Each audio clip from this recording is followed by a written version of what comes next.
कहानी के स्टार्ट में हम इसके मेन कैरेक्टर 15 साल की वेरोनिका नाम की लड़की को देखते हैं जो ईयर 1991 में एक मैड्रिड नाम के शहर में अपनी मदर, छोटे भाई और छोटी सिस्टर्स के साथ रहती थी। कुछ अर्सा पहले ही इसके फादर की डेथ हो चुकी थी। तब घर के खर्चों को चलाने के लिए उसकी मदर एक क्लब में दिन रात काम किया करती थी और इन हालात की वजह से वेरोनिका को अपने छोटे भाई और सिस्टर्स का घर पर ख्याल रखना पड़ता था। 12 जून 1991 की मॉर्निंग को वेरोनिका अपने छोटे बहन भाइयों के साथ स्कूल जाने के लिए रेडी हो रही होती है और आज के दिन सूरज ग्रहण लगना था और स्कूल के सभी बच्चों को टीचर्स के अंडर सोलर क्लिप्स का व्यू दिखाया जाना था। सूरज ग्रहण लगने से पहले टीचर बच्चों को क्लासरूम में इसके बारे में बता रही होती है कि आखिर सूरज ग्रहण क्या होता है। इसके बारे में इंफॉर्मेशन देते हुए टीचर्स बच्चों को ये भी बताती हैं कि पुराने जमाने में लोग सूरज ग्रहण के वक्त किसी को सेक्रीफाइस करते थे और इसके अलावा वो लोग इस बात पर भी बहुत ज्यादा बिलीव करते थे कि कोई भी शख्स सूरज ग्रहण के वक्त किसी भी मरे हुए इंसान की सोल को इस दुनिया में वापस बुला सकता है। इन सब बातों के दौरान क्लास में हमें दिखाया जाता है कि वेरोनिका को इन सब बातों में बिल्कुल भी इंटरेस्ट नहीं था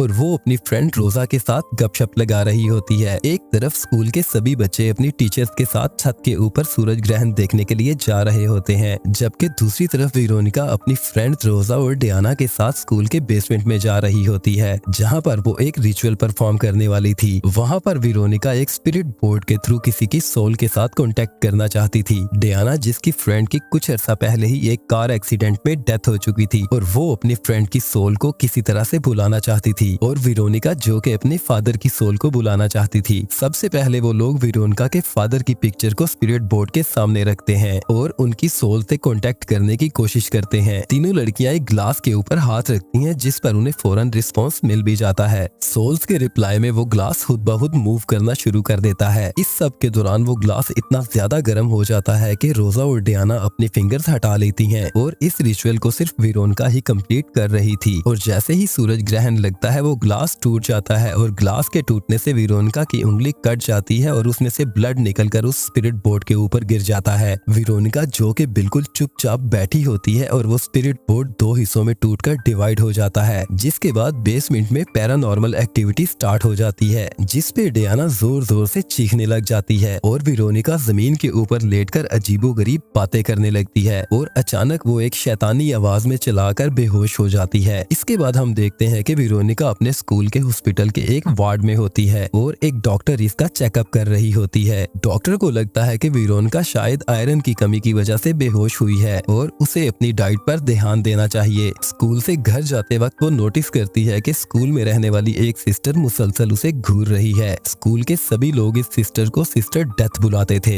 यहाँ पर सबसे ज्यादा अजीब बात ये थी कि वो सिस्टर ब्लाइंड थी और सवाल ये पैदा होता है कि फिर वो कैसे वेरोनिका को घूर रही थी। घर पर भी वेरोनिका के साथ कुछ न कुछ अजीब होने लगता है। अक्सर वो डिनर करते हुए फ्रीज हो जाती है और यही नहीं, उसकी बॉडी के ऊपर भी किसी के पंजों के निशान उभरना शुरू हो जाते हैं। उसी रात वेरोनिका जब अपने छोटे भाई को नहला रही होती है तभी उसको उसके रूम से अजीबोगरीब तरह की आवाजें आती हैं और जब वेरोनिका उन आवाजों को फॉलो करती हुई रूम में जाती है तो वो उस रूम में लॉक हो जाती है और रूम में उसे अपने भाई के चिल्लाने की आवाजें आती हैं, जिसके बाद वो किसी तरह से रूम से निकलकर बाथ में अपने भाई के पास आ जाती है जहां पर उसका छोटा भाई बाथ टब में बैठकर चला रहा होता है। किसी ने गर्म पानी का वाल्व खोल दिया था जिसकी वजह से उसके भाई की सारी बॉडी जल चुकी थी। वो अपने भाई को जल्दी से बाथ टब से बाहर निकालती है और उसकी बॉडी के ऊपर मलहम लगाती है। उसी रात वेरोनिका ख्वाब में अपने फादर को देखती है जो उसे अपनी तरफ बुला रहे होते हैं और तभी काफी सारे शैतानी हाथ उभरते हैं और वेरोनिका को अपनी तरफ खींचने लगते हैं। वेरोनिका के फादर भी एक ब्लैक डीमन बन चुके थे और सभी शैतानों को वो उसके ऊपर अटैक करने का ऑर्डर करते हैं। इसके बाद वेरोनिका की आंख खुल जाती है और वो देखती है कि सब कुछ नॉर्मल है। नेक्स्ट डे जब वेरोनिका स्कूल जाती है तो उसकी फ्रेंड रोजा उसे वहाँ पर काफी इग्नोर करती है। इसके बाद वेरोनिका फिर से स्कूल के बेसमेंट में जाती है जहाँ पर उसे सिस्टर डेथ मिलती है। वो सिस्टर इसे बताती है कि तुमने उन डीमंस के साथ कांटेक्ट करके बहुत बड़ी गलती कर दी है और उसके ऐसा करने से उसके फादर की रूह तो इस दुनिया में नहीं आई बल्कि किसी शैतान की आ गई और वो शैतान हर वक्त वेरोनिका के साथ होता है और इस वक्त भी वो इसके साथ है। इसके अलावा सिस्टर डेथ इसे ये भी बताती है कि जब उनकी आंखें ठीक थी तो ये सब चीजें उन्हें नजर आती थी और इसी वजह से तंग आकर उन्होंने खुद ही अपनी आंखों को नुकसान पहुंचाया। लेकिन बाद में उन्हें पता चला कि इन चीजों को देखने के लिए नजर का होना जरूरी नहीं है। जाने से पहले सिस्टर डेथ इसे कहती है कि तुम्हें खुद ही अपने भाई और बहनों का ख्याल रखना होगा। इन सभी हादसात के बाद वेरोनिका अपने घर के सभी रूम्स में प्रोटेक्शन सिंबल्स लगा देती है, जिसका मकसद ये था कि वो शैतान की सोल को खुद से दूर रख सके। पर ये सब करने का वेरोनिका को कोई भी फायदा नहीं होता। शैतान उन सभी सिंबल्स को जला देता है। इसके बाद हम देखते हैं कि वो डीमन सोल इसकी छोटी बहन विरोसिया का गला दबाकर उसे जान से मारने की कोशिश कर रहा है। वेरोनिका उस शैतान से अपनी बहन को बचाने की कोशिश करती है। लूसिया बहुत ज्यादा डर जाती है। वो कहती है कि वेरोनिका ही उसे मार रही थी।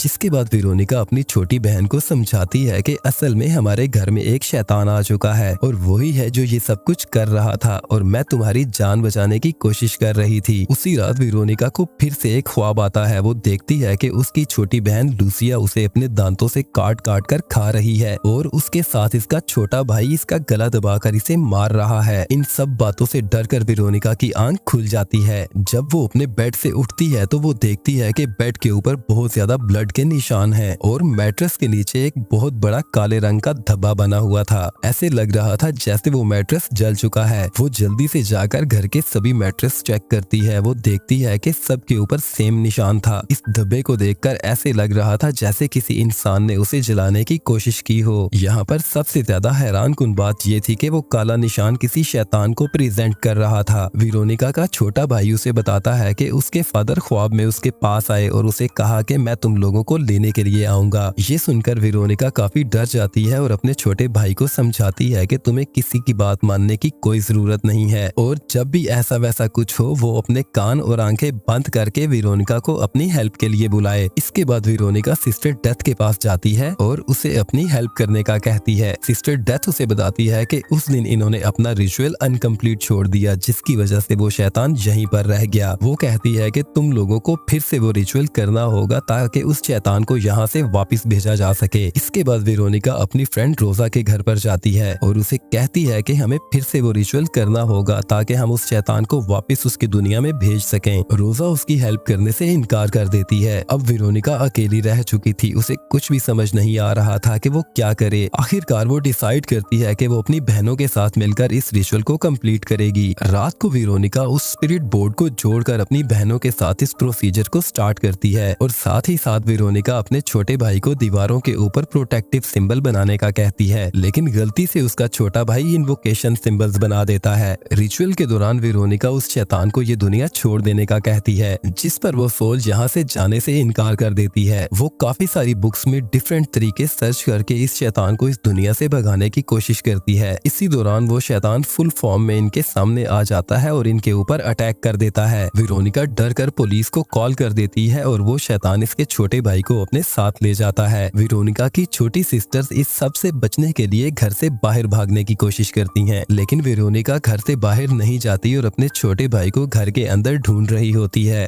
फिर उसे पता चलता है कि इसका भाई अपने रूम में बंद है और ये उससे बात करने की कोशिश करती है। इसका छोटा भाई वही सब कुछ रिपीट करता है जैसा करने के लिए वेरोनिका ने उसे कहा था। वो अपनी आंखें और कान बंद करके वेरोनिका को अपनी हेल्प के लिए बुलाता है। इसके बाद वेरोनिका को अपने अंदर कुछ अजीब सा फील होता है। वो शैतान ना तो इस घर में था और ना ही इस दुनिया में। असल में वो शैतान वेरोनिका के अंदर था। यहाँ पर हम जान पाते हैं कि बाथटब में छोटे भाई को वेरोनिका ने ही जलाया था। जब वो वापस अपने सेंसेस में आई तब उसने जाकर अपने भाई को बचा लिया। यहाँ तक कि अपनी छोटी बहन का गला भी वही दबा रही थी। जो ही वो होश में आई इसने ये सब कुछ बंद कर दिया। इन लोगों के घर में जो कुछ भी हो रहा था उस सब के पीछे वेरोनिका ही थी। उस शैतान का मकसद पूरी तरह से वेरोनिका के ऊपर हावी होना था। जब वेरोनिका को ये रियलाइज होता है कि इस सब के पीछे वो खुद ही है, तब वो एक शीशे से अपने गले को काटने की कोशिश करती है, लेकिन वो शैतान इसे ऐसा करने से रोक देता है और इस सब के दौरान पुलिस भी वहाँ पर पहुँच जाती है और इस घर में जो कुछ हो रहा था पुलिस ये सब कुछ देखकर हैरान हो जाती है, क्योंकि वेरोनिका की आधी बॉडी हवा में फ्लाई कर रही थी। इसके बाद वो बेहोश होकर जमीन पर गिर जाती है। पुलिस वाले वेरोनिका और इसके छोटे भाई को घर से बाहर लेकर आते हैं और इन दोनों को एम्बुलेंस में डालकर हॉस्पिटल लेकर जाते हैं। डिटेक्टिव इसके घर की सभी चीजों को चेक कर रहे होते हैं। तभी उनकी नजर वेरोनिका की एक पिक्चर पर पड़ती है जो अचानक से खुद ही जल जाती है। तभी इन्हें वायरलेस के ऊपर बताया जाता है कि वेरोनिका अब इस दुनिया में नहीं रही, वो मर चुकी है। इसके बाद डिटेक्टिव अपने केस की रिपोर्ट तैयार करता है जिसमें वो साफ साफ मेंशन करता है कि इन सभी इंसिडेंट्स के पीछे एक ब्लैक डीमन था